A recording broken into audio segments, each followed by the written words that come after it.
Jake Morrison wiped the grease from his hands and stared at the damaged cooling unit. 3 hours of work and the damn thing still leaked coolant. He sighed and reached for his tools again. This was his life now, fixing broken machines on a space station far from Earth. Far from memories he wanted to forget. Station Harmony floated in the darkness between human space and alien territories. It was supposed to be neutral ground where different species could meet and talk. Jake thought it was more like a waiting room where everyone avoided eye contact. He had been here for 8 months and he liked it that way. Quiet. Alone. No one asking him how he was doing or if he needed to talk. The station hummed around him as he worked. Somewhere above, diplomats argued about trade routes. Somewhere below, merchants sold strange fruits that smelled like burning plastic. Jake did not care about any of it. He just wanted to finish his shift and go back to his small quarters. His communicator buzzed. It was Helen Price, the station commander. Her voice was sharp and tired. "Morrison, we need you in the garden section. Water system is acting up again." Jake grabbed his toolkit and headed through the narrow corridors. The station was old and always breaking down. That was why they needed engineers like him. He passed a group of tall, gray-skinned aliens who moved aside quickly. Humans made some species nervous. Jake did not know why and did not care to find out. The garden section was the only place on the station that felt alive. Real plants grew under artificial sunlight. Trees from Earth mixed with strange blue vines from some planet Jake could not pronounce. The air smelled fresh, not like the recycled air in the rest of the station. A few people sat on benches, but most of the area was empty. Jake found the water control panel behind a cluster of bamboo. He opened it and started checking the circuits. Simple problem. A relay had burned out. He could fix it in 20 minutes, excuse me? The voice was soft and strange. Jake looked up and saw her. She stood a few feet away, and for a moment Jake forgot how to breathe. She was not human. Her skin had a slight green tint and seemed to shimmer in the light. Patterns glowed faintly across her arms and face like someone had drawn lines of soft blue light under her skin. Her eyes were large and dark, and they watched him with a mix of fear and hope. 3 small figures hid behind her legs. Children. They looked like smaller versions of her, but their glowing patterns were dim and flickering. "I am sorry to bother you," she said. Her English was broken, like she had learned it recently. "I am looking for work. Can you help?" Jake stood up slowly. He had seen refugees before. The station took them in when they had nowhere else to go. But he had never talked to one. "I don't handle hiring," he said. "You need to talk to administration." The woman's glowing patterns dimmed. The light under her skin turned a darker blue. "I have talked to them. They say no work for refugees. But my children, they are hungry." Jake looked at the kids again. They were too thin. He could see it even though they were aliens. One of the smallest ones swayed on her feet like she might fall over. "What species are you?" Jake asked. "Veloran," she said. "My name is Zira. These are my children. Lyra, Tesh, and Miko." The children did not speak. They just stared at him with those big dark eyes. Jake knew he should walk away. Station rules were clear. Engineers did not get involved with refugees. It caused problems, but something about the way the smallest child looked at him made his chest tight. She reminded him of a lost puppy scared and alone. "I cannot give you a job," Jake said slowly, "but I might be able to help with food." Zira's glowing patterns brightened. The light turned from dark blue to something lighter. "You would do this for us?" "Maybe," Jake said. He did not know why he was doing this. He just knew he could not walk away. "Where are you staying?" "Refugee sector. Section D, room 247. Jake nodded. The refugee sector was the worst part of the station. Cramped rooms with barely any space. He had been there once to fix a broken air filter and swore he would never go back. "I will bring something tomorrow," he said. "After my shift, thank you," Zira whispered. Her patterns glowed brighter, turning almost white. "Thank you, human." She took her children's hands and led them away. Jake watched them go, wondering what he had just agreed to. The smallest one, Miko, looked back at him once before they disappeared around a corner. Jake finished fixing the water system, but his mind was somewhere else. He kept seeing those kids and their dim, flickering lights. When his shift ended, he went to the station cafeteria. Workers got meal rations as part of their pay. Jake usually saved his extras because he did not eat much. Now he had a use for them. He filled a bag with nutrition bars, dried fruit, and some protein packets. It was not much, but it was better than nothing. He carried the bag back to his quarters and set it by the door ready for tomorrow. That night, Jake could not sleep. He lay in his bed and stared at the ceiling. He kept thinking about Zira and her children. What had happened to them? Where was their father? Why were they alone on this station? And why did he care? For 3 years, Jake had not cared about anything. When Nicole died, something inside him had died too. He had taken this job to escape, to hide, to stop feeling anything at all. But now, lying in the dark, he felt something stirring in his chest. It was small and fragile, like a tiny flame in a storm. He was not sure what it was. Maybe it was just pity. Maybe it was something else. The next day, Jake's shift dragged on forever. He fixed a broken door in the medical section. He replaced a burned-out light panel in Corridor 12. He checked the oxygen recyclers and made sure everything was running smoothly. All the while, the bag of food sat in his quarters waiting. When his shift finally ended, Jake grabbed the bag and headed for the refugee sector. The corridors got narrower and darker as he walked. The air smelled worse here, like too many bodies in too little space. Aliens of different species sat in doorways or walked past with empty eyes. Children cried somewhere in the distance. Jake found room 247 and knocked on the door. It opened a crack and Zira's face appeared. Her glowing patterns were dark, almost invisible. "I brought food," Jake said, holding up the bag. Zira's eyes went wide. She opened the door fully and took the bag with shaking hands. Behind her, Jake could see the room. It was tiny. One mattress on the floor. A small table. Nothing else. The 3 children sat on the mattress watching him. "I do not know what to say," Zira whispered. Her patterns began to glow again, turning a soft golden color. "This is very kind." "It is not much," Jake said. He felt awkward standing in the doorway. "I will try to bring more next week." "Why do you help us?" Zira asked. Her dark eyes searched his face. "You do not know us." Jake did not have an answer. He just shrugged. "Someone should." He turned to leave, but Zira called out to him. "Wait, please, what is your name?" "Jake," he said. "Jake Morrison." "Thank you, Jake Morrison," Zira said. The golden light under her skin grew brighter. "We will not forget this kindness." Jake nodded and walked away. As he made his way back through the refugee sector, he felt that small flame in his chest burning a little brighter. He did not understand it yet. He did not know that this simple act of bringing food to a stranger would change everything. He did not know that Zira and her children would become the most important people in his life. All he knew was that for the first time in 3 years, he had done something that felt right. 3 weeks passed, and Jake found himself visiting the refugee sector almost every day. He brought food, small medical supplies, and sometimes tools he did not need anymore. Zira always greeted him with that golden glow under her skin, and her children slowly became less afraid of him. Lyra, the oldest, was about 7 in human years. She had started to smile when Jake arrived. Tesh was 5 and liked to touch Jake's tools with curious fingers. Little Miko, who was only 3, still hid behind her mother but watched Jake with those big dark eyes. One evening, Jake brought a small electronic toy he had fixed. It was a simple thing that made sounds and lit up. He had found it in the station's Lost and Found. When he gave it to the children, their glowing patterns flashed bright white with excitement. They sat on the floor and played with it together, and for a moment they looked like normal kids instead of refugees running from war. "You are very kind to us," Zira said softly. She sat beside Jake on the floor watching her children. "But I wonder why." Jake did not answer right away. He was not good at talking about feelings. Never had been. "I guess I know what it is like to lose everything," he finally said. Zira looked at him. Her patterns shifted to a soft blue. The color he had learned meant sadness. "You have lost someone." "My wife," Jake said. The word still hurt to say, even after 3 years. "Nicole, she got sick. The doctors could not save her."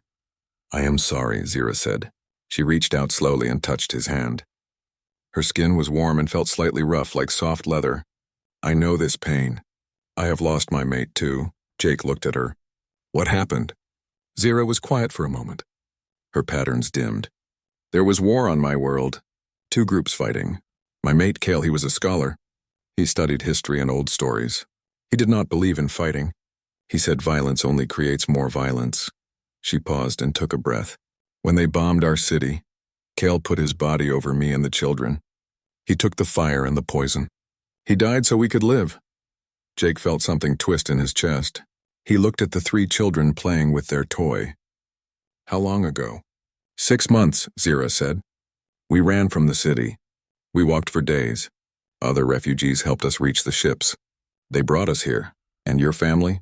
Your people? Zira's patterns turned almost black. On my world, a widow without a mate is seen as broken. Without a father, my children are seen as cursed. No one will help us, and no one wants us. Jake felt anger rise in him. That is stupid. A small sound came from Zira. Jake realized she was laughing even though her pattern still showed sadness. Yes, she said. It is stupid. But it is our way. Old traditions die slowly. They sat in silence for a while, watching the children. Jake thought about Nicole and how she had died slowly, getting weaker each day. He remembered holding her hand at the end, promising her that he would be okay. It had been a lie. He had not been okay. He had run away from Earth and hidden on this station, fixing machines because machines could not hurt him. Do you think about her every day? Zira asked quietly. Yes, Jake said. Every day. Does it get easier? No, Zira said. But the pain changes. It becomes something you carry instead of something that crushes you. Jake understood that. He had been crushed for 3 years. But lately, since meeting Zira and her children, the weight felt a little lighter. Why did you speak to me that first day? Jake asked. In the garden. You could have asked anyone. Zira's patterns shifted to a light purple color. Jake did not know what that meant yet. I watched you working. You looked sad. I thought maybe a sad person would understand other sad people. Smart, Jake said. I am a mother, Zira said with a small smile. I must be smart to keep my children alive. Over the next few weeks, Jake learned more about Valorans. Zira taught him about the glowing patterns under their skin. They were called bioluminescence, and they showed emotions. Blue for sadness, white for joy or excitement, gold for gratitude, red for anger or fear, black for grief, purple for curiosity. The colors mixed and changed depending on what they felt. Jake also learned that Valorans had better hearing than humans and could see in the dark. They needed less sleep but got cold easily. They ate different food, but their bodies could digest most human food too. The children slowly warmed to Jake. Lyra started asking him questions about Earth. What did it look like? Did it have 2 suns like her old world? Were there really oceans you could not see across? Tesh liked to help Jake with small repairs. Jake showed him how to use a screwdriver and which wires did what. The boy's patterns glowed bright white whenever he got something right. Little Miko still did not talk much, but one day she climbed into Jake's lap while he was sitting on the floor.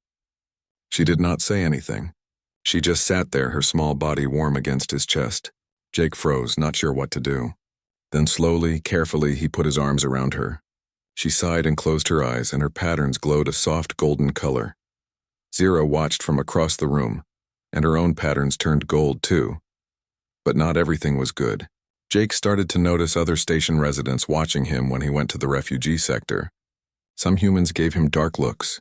Some aliens whispered when he passed. He ignored them. Let them talk. He did not care. Then one day, Commander Helen Price called him to her office. Jake stood in front of her desk waiting. Helen was a tall woman with gray hair and sharp eyes that missed nothing.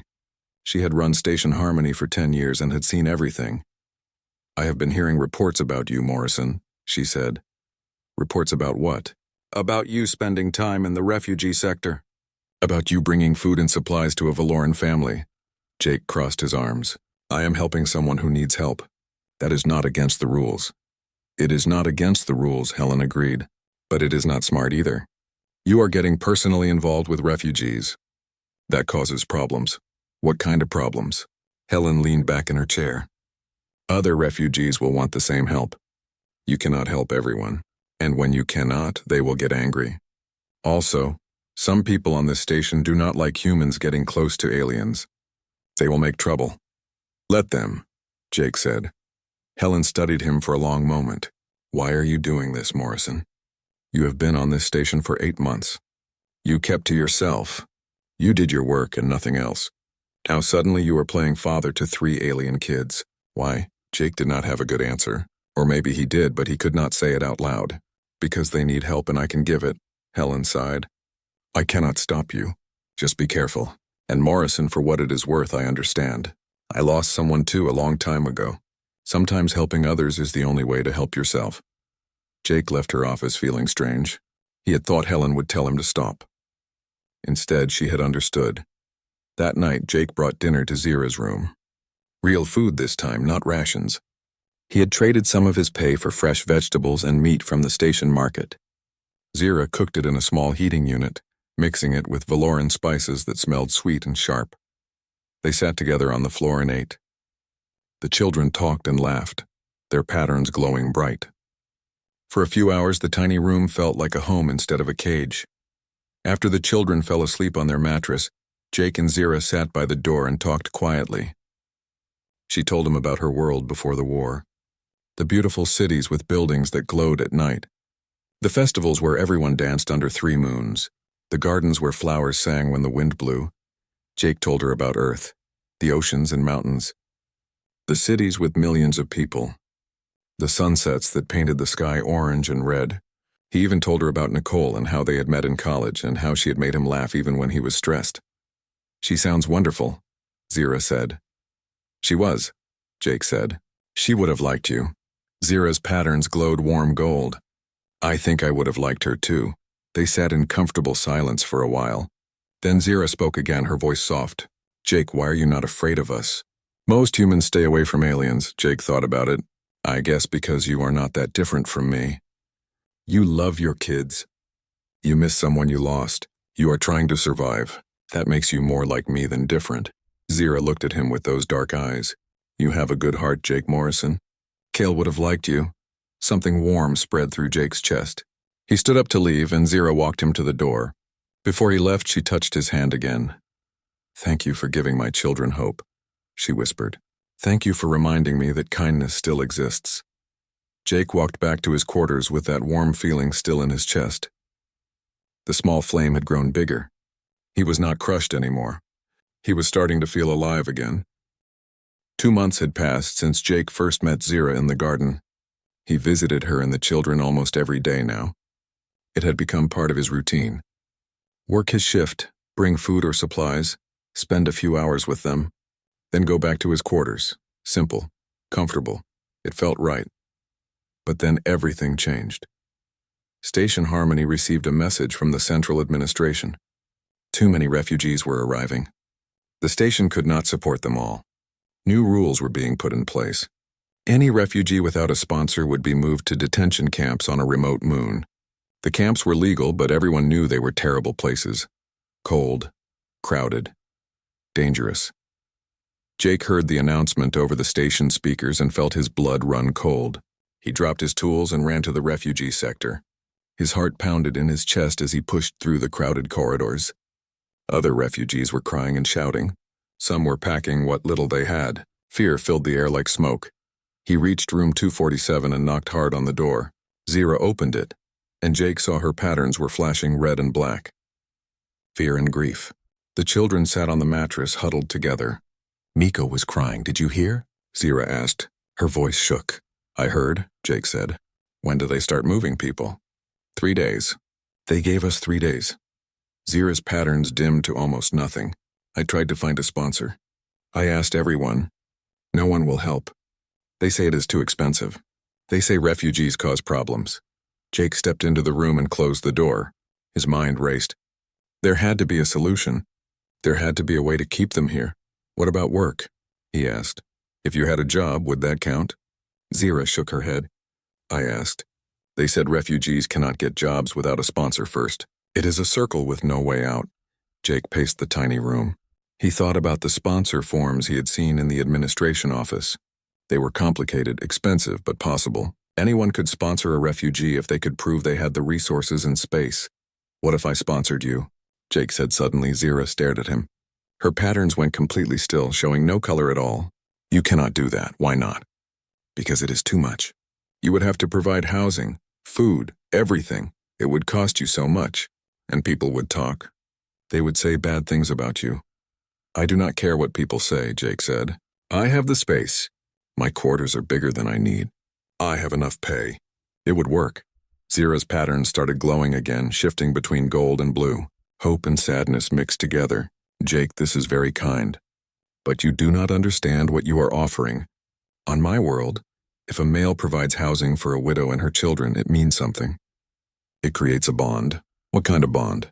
Zira looked down at her hands. A mate bond. Not love, but partnership. It is our way of survival. The male provides protection and resources. The female provides care and companionship. It is practical. Jake felt his face grow hot. He had not thought about that. He had just wanted to help. But now the situation felt more complicated. What exactly would that mean? Zira took a breath. She looked at her children, then back at Jake. Her patterns turned a deep purple. I will be honest with you, Jake Morrison. In my culture, there is a ritual for widows who need help. It is called a survival bond. The widow offers to care for the male's home and warm his bed. In return, he gives her children a father and gives her family status and protection. Warm his bed, Jake repeated slowly. He understood what she meant. His mouth went dry. I know this must sound strange to you, Zira said quickly, but for Velerans, it is not about love at first. It is about survival. My children need a father figure or they will be sent away. I need a mate bond or I am considered broken and wrong. But Jake, I will not ask this of you. You have already given us so much. Jake sat down on the floor. His mind spun. This was not what he had expected when he woke up that morning. He had thought he would just fill out some paperwork. Instead, Zira was offering him something much bigger, much more complicated. He looked at the 3 children on the mattress. Lyra watched him with worried eyes. Tesh held Miko, who had stopped crying but still hiccuped with little gasps. These kids had become important to him. He could not imagine them being sent to a detention camp. Could not imagine never seeing them again. But taking on a family was a huge thing. He had been alone for 3 years because being alone was safe. Being alone meant he could not lose anyone again. If he said yes to this, he would be opening himself up to pain again, to caring, to all the things he had run away from. Can I think about it? Jake asked. Of course, Zira said. Her patterns dimmed again. I understand if you say no. This is too much to ask. Jake left the refugee sector and walked through the station in a daze. He went to the observation deck, a quiet place where he could see the stars through the big windows. He stood there for a long time, staring into the darkness. Nicole's face came to his mind. He remembered the day she had asked him to marry her. She had been the one to propose, not him. She had said life was too short to wait for the perfect moment. She had said they should grab happiness while they could. What would Nicole think of this situation? Would she want him to hide forever? Or would she want him to live again? Jake knew the answer. Nicole would have already said yes. She would have brought Zira and the kids home without a second thought. She had always been braver than him, kinder than him, better than him, but Nicole was gone. This choice was his alone. Jake returned to his quarters and looked around. It was a nice space. 2 rooms, a small kitchen, a bathroom. There was enough room for a family. He had always lived here alone, but it did not have to be that way. He thought about the past 2 months. Coming home to an empty room had started to feel wrong. He missed the sound of the children laughing. He missed talking with Zira about their lost partners. He missed feeling needed. That night, Jake could not sleep. He lay in bed and stared at the ceiling. Around 3 in the morning, he made his decision. The next day, Jake went to the administration office. He filled out the sponsor forms. The clerk looked surprised but processed the paperwork. It would take 2 days to approve. 2 days before the deadline, then Jake went to the refugee sector. He knocked on Zira's door. When she opened it, he saw that her patterns were dim and gray. She had been crying. I will sponsor you, Jake said. All of you. I will give you housing and protection. But Zira, I need you to understand something. If we do this, I want to do it right. Zira's patterns flared bright white. Jake, I do not understand. You talked about a survival bond, about this being practical. But if I am going to be a father to your children, I want to be a real father, not just on paper. And if you are going to be part of my life, I want us to be real partners, not just some legal arrangement. Tears filled Zira's eyes. You do not have to do this. I know, Jake said. But I want to. I have been alone for 3 years, and it has been the worst 3 years of my life. You and your kids, you have reminded me what it feels like to care about something again. I do not want to lose that. Zira was quiet for a long moment. Her patterns shifted through several colors: purple, gold, blue, white. Finally, she spoke. This is not how I thought my life would go. When Kale died, I thought I would never have a family again. And now you offer me this gift. It is not just a gift, Jake said. You are giving me something too. A reason to stop hiding. A reason to live instead of just existing. That evening, after the children were asleep, Zira and Jake sat on the floor of the tiny room and talked about the future. They made plans. The children would share one room in Jake's quarters. Zira would have her own space. They would figure out the rest as they went. Jake, Zira said softly. Her patterns glowed a deep gold. In my culture, when a widow makes this offer, she says specific words. I want to say them to you now if that is acceptable. Okay, Jake said. Zira took his hands in hers. Her skin was warm. I will warm your bed, human. My children need a father. Will you take us into your home and your heart? Jake felt something break open inside his chest. The wall he had built around himself for 3 years cracked and crumbled. Yes, he said. Yes, I will. Zira's patterns blazed so bright that the whole room seemed to glow with golden light. She leaned forward and pressed her forehead against his. It was a Valoran gesture, Jake had learned, a sign of trust and affection. Thank you, she whispered. Thank you for saving us. Thank you for letting me, Jake whispered back. 2 days later, the approval came through. Jake was now the official sponsor of Zira and her 3 children. They packed their few belongings and moved to his quarters. The children ran through the rooms with excitement, their patterns flashing white and gold. They had never had so much space. That first night, Jake made dinner while Zira set up sleeping areas for the kids. It felt strange and wonderful. The quarters that had been silent for so long were now filled with voices and laughter and life. After dinner, little Miko climbed into Jake's lap and fell asleep. Tess showed him a drawing he had made. Lyra asked him to tell her a story about Earth. Jake did, and he realized he was smiling. Really smiling, for the first time in 3 years. Later, after the children were in bed, Zira came to find Jake. He was standing in the common room, looking out the small window at the stars. It is done, she said. We are safe now. Yes, Jake said. You are safe. Zira moved to stand beside him. I know this arrangement began out of necessity. But Jake, I want you to know something. I am grateful, but it is more than that. You are a good man, a kind man, and I think in time this could become something real. Jake looked at her. Her patterns glowed soft gold and purple. I think so too. They stood together in the quiet, watching the stars. A new family born from loss and loneliness. It was not perfect. It was not what either of them had planned. But it was theirs, and it was real. The first week living together was chaos. Jake had forgotten how loud children could be. They ran through the quarters, knocked things over, and asked a million questions every hour. Tesh broke a datapad trying to take it apart to see how it worked. Lyra spilled juice on Jake's work uniform. Miko had nightmares every night and would only calm down when Jake held her and hummed softly. Zira tried to keep them under control, but she was learning how to use human appliances and kept making mistakes. She burned food in the cooker. She used the wrong soap in the cleaning unit and filled the bathroom with foam. She set the temperature too cold and everyone woke up shivering. Jake wanted to be patient, but it was hard. He was used to quiet and order. Now his home felt like a storm had hit it. On the 4th night, Jake snapped. Tesh had just broken another tool and Jake raised his voice. Can you please be more careful? These things are not toys. Tesh's patterns went black. He dropped the tool and ran to his room. The other children followed him. Zira stood in the kitchen, her own patterns turning dark blue. Jake felt terrible immediately. He went to the children's room and knocked on the door. Tesh, I am sorry. I should not have yelled, no answer.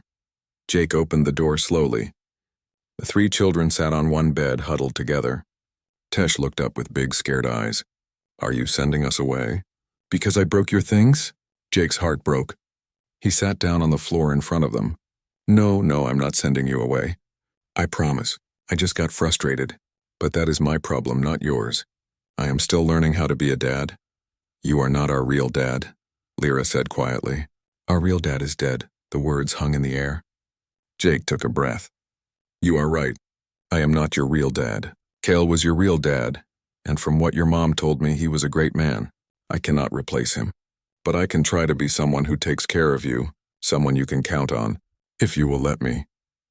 Little Miko climbed off the bed and walked over to Jake. She put her small hand on his cheek. Her patterns glowed soft gold. "I like you," she said simply. Tesh and Lyra exchanged looks. Then Tesh spoke. "I am sorry I broke your tool. I just wanted to understand how it worked." "I know," Jake said. "Tell you what, tomorrow I will teach you how to fix things properly, and if you want to take something apart, ask me first. We will do it together." Tesh's patterns brightened to white. "Really?" "Really," Jake said. After he left their room, Zira was waiting in the hallway. Her patterns showed purple and gold mixed together. "You handled that well." "I do not feel like I handled it well," Jake said. "I yelled at a kid who lost his father 6 months ago." "You are human," Zira said. "You make mistakes. But you fixed it.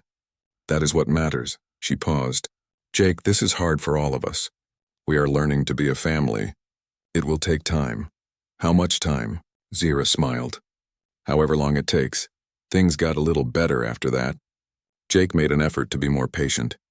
He started teaching Tesh about engineering, showing him how machines worked. The boy had a natural talent for it. His little fingers were good at handling small parts, and he learned fast.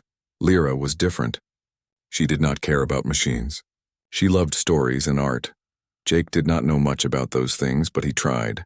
He downloaded books from the station library and read to her before bed. She especially loved stories about earth animals, creatures she had never seen. Miko just wanted attention. She followed Jake everywhere, holding onto his leg or climbing into his lap whenever he sat down. At first it drove him crazy, but slowly he got used to it. He even started to like it. There was something nice about being needed. Zira worked hard to make the quarters feel like home. She cooked meals that mixed human and Velaran food. She learned to use all the appliances properly. She set up small decorations around the rooms, things that reminded her of her old world. Glowing crystals that her children had brought with them. A cloth with patterns stitched in thread that changed color in different light. Jake noticed that Zira always waited for him to eat first at meals, and she always asked permission before changing anything in the quarters.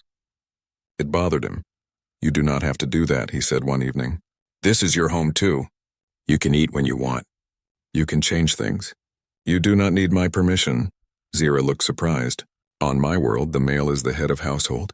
I do not want to disrespect you." "I do not want to be the head of anything," Jake said.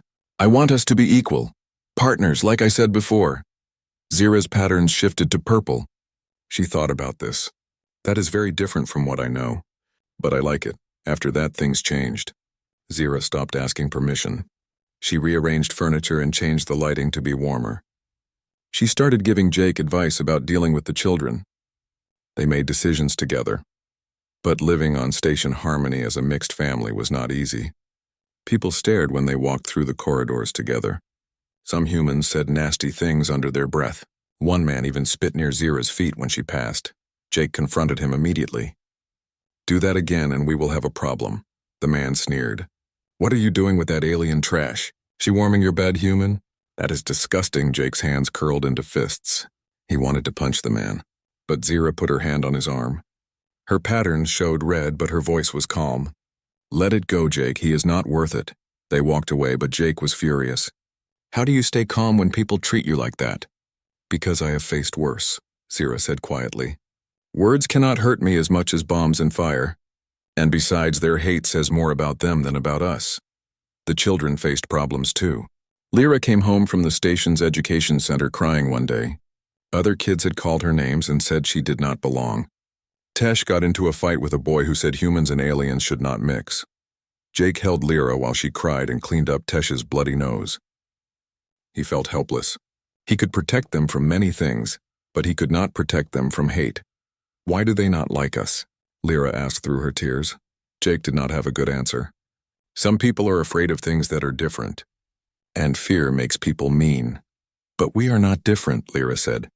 "We are just a family." "I know, sweetie," Jake said. "And the people who matter understand that." Not everyone was cruel, though. Some people were kind. A human woman named Carol, who lived 2 floors down, started inviting the kids to play with her own children. An older alien couple brought them food as a welcome gift. Even Commander Helen Price surprised them by attending a small ceremony Jake and Zira held to formally bond their family. The ceremony was simple. Zira wore traditional Velaran robes that shimmered with patterns. Jake wore his cleanest clothes. The children stood between them. A Velaran elder who lived on the station spoke words in their language, and then translated for Jake. Two families torn by loss now become one family born from hope. The human brings strength and shelter. The Valoran brings wisdom and care. Together they will raise children who belong to two worlds and can build bridges between them. Helen watched from the back of the small room. Afterward, she approached Jake. I did not think you had it in you, Morrison. But you proved me wrong. What you are doing here, it matters, more than you know. How so? Jake asked. Helen looked around at the few people who had come to the ceremony. Humans and aliens standing together. Station harmony is supposed to be about different species learning to coexist. But most people here just tolerate each other. They do not actually connect. You and Zira, you are showing everyone that real connections are possible. Other mixed families are starting to form because of you. Jake had not realized, but over the next few weeks he noticed it. A human man courting a bird-like alien female. An alien engineer teaching human children. Small bridges being built. One evening, Jake came home to find Zira teaching Miko a Velaran song. The little girl's patterns glowed bright as she sang in her own language. Tesh was at the table working on a small robot he was building. Lyra was reading a book about Earth oceans. It was such a normal scene. Such a simple moment. But it made Jake stop and stare. Zira looked up and saw him. What is wrong? Nothing, Jake said. I just realized something. What? I am happy, Jake said. The words felt strange in his mouth. He had not said them in 3 years. For the first time since Nicole died, I am actually happy. Zira's patterns blazed gold. She stood and walked over to him. She put her hand on his chest over his heart. I am happy too. I did not think I would ever feel this again. But you have given me and my children a home. More than that, you have given us a family. Jake covered her hand with his. You gave me something too. A reason to live instead of just existing. That night, after the children were asleep, Jake and Zira sat together in the common room. They talked about the future. About maybe getting a bigger place. About the children's education. About Zira maybe finding work now that she was a legal resident. Jake, Zira said softly, I need to tell you something. What? Her patterns turned purple and gold. When I first asked you for help, it was for survival. When I offered you the bond, it was out of desperation. But now it is different. Now I care about you. Really care about you. Not because I need you, but because of who you are. Jake felt his heart beat faster. I care about you too. I have for a while now. I just did not know how to say it. Zira moved closer to him. May I ask you something? Anything. When I offered to warm your bed, you never asked me to. You gave me my own space. Why? Jake thought about how to answer. Because I wanted this to be real. Not just an obligation. I wanted us to choose each other, not be forced together by circumstances. Does that make sense? Zira's patterns glowed so bright they lit up the dim room. Yes, it makes perfect sense. And Jake, I choose you. Not because I have to. Because I want to. Jake reached out and took her hand. I choose you too.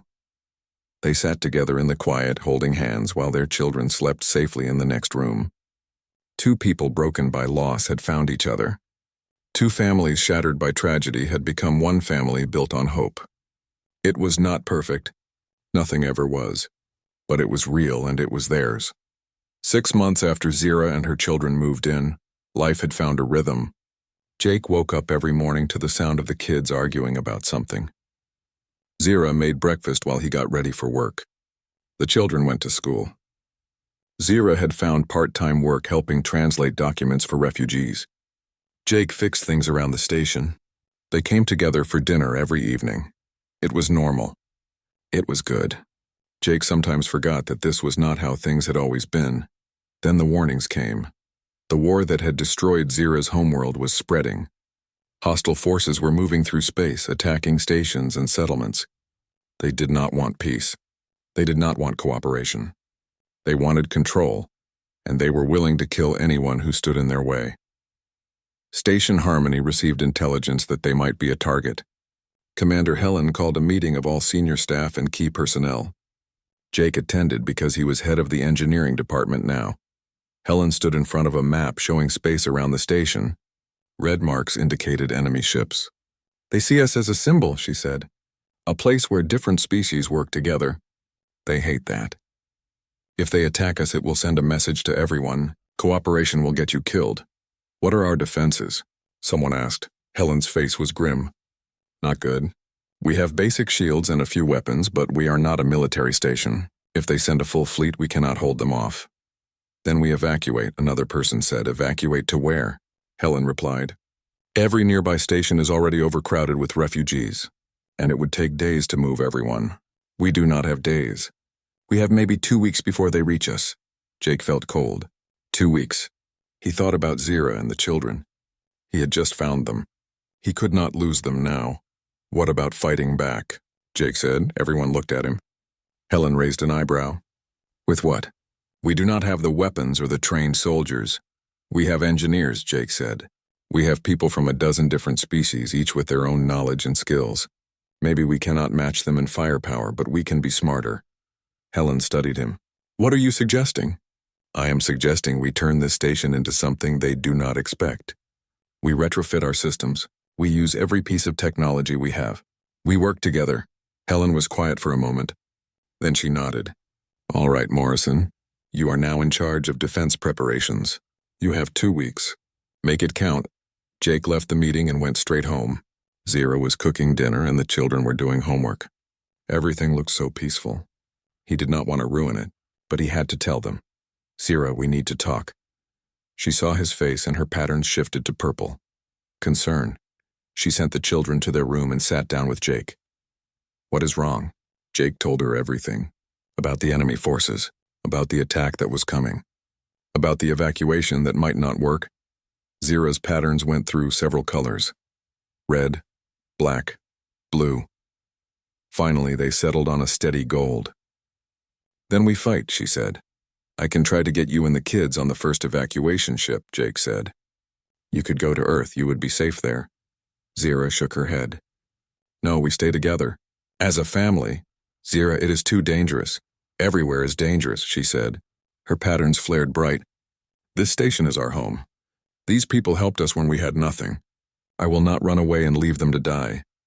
Jake wanted to argue, but he saw the determination in her eyes. You are sure? I am sure, Zira said. Then she paused. Jake, there is something I have not told you. Before I married Kale, before I became a mother, I was an engineer. I worked on orbital defense platforms. I designed weapon systems and shields. Jake stared at her. Why did you not tell me this before? Because it was my old life. I left it behind when I chose to focus on my family. But now my family needs me to remember what I once knew. Jake felt hope surge through him. Can you help us reinforce the station's defenses? Zira's patterns turned white. Determination. Yes, I can help. Over the next 2 weeks, the station transformed. Jake organized teams of engineers from every species. Zira worked with them to redesign the shield systems, using a mix of human and Velaran technology. They were not the only ones helping. The tall gray aliens, who Jake had always thought were cold and distant, turned out to be experts in sensor technology. They helped build early warning systems. The bird-like aliens could calculate complex math in their heads and helped optimize power distribution. Even the children helped. Lyra ran messages between teams. Tesh crawled into small spaces to lay new cables. Miko kept everyone's spirits up by bringing them food and water. Helen watched it all with amazement.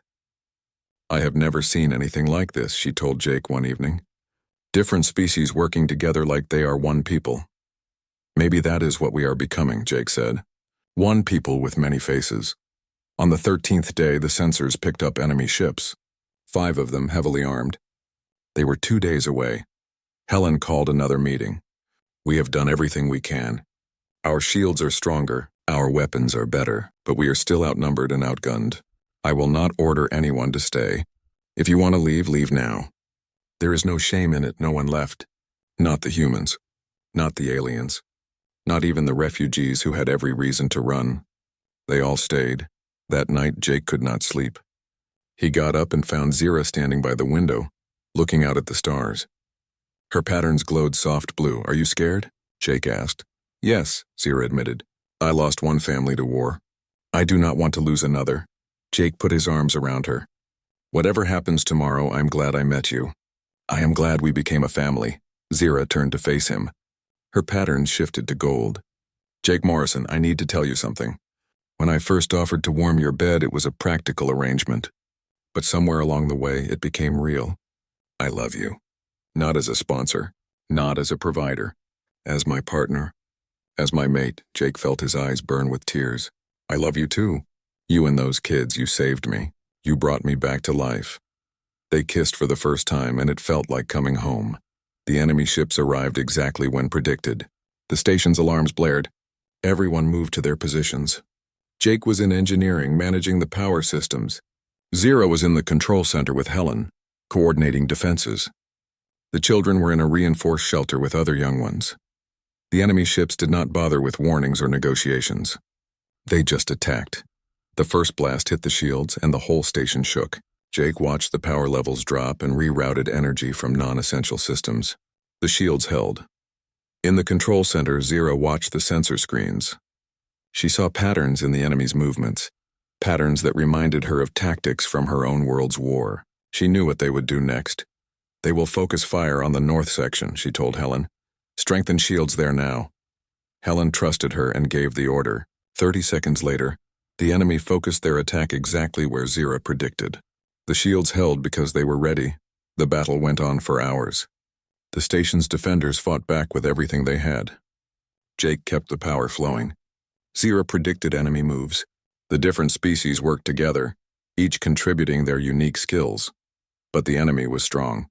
One by one, the station's weapon systems failed. The shields dropped to critical levels. It looked like the end. Then something unexpected happened. New ships appeared on the sensors. A fleet of them coming fast. Jake's heart sank. More enemies. But Helen's face broke into a smile. Those are friendly ships. Multiple species. They heard our distress call. They are here to help. The battle turned. The enemy ships were caught between the station's defenses and the new fleet. They tried to retreat, but it was too late. Within an hour, the fight was over. The station was damaged but standing. Everyone was alive. Jake ran from engineering to find his family. He found them in the shelter, safe and scared but unhurt. He grabbed all of them in a huge hug.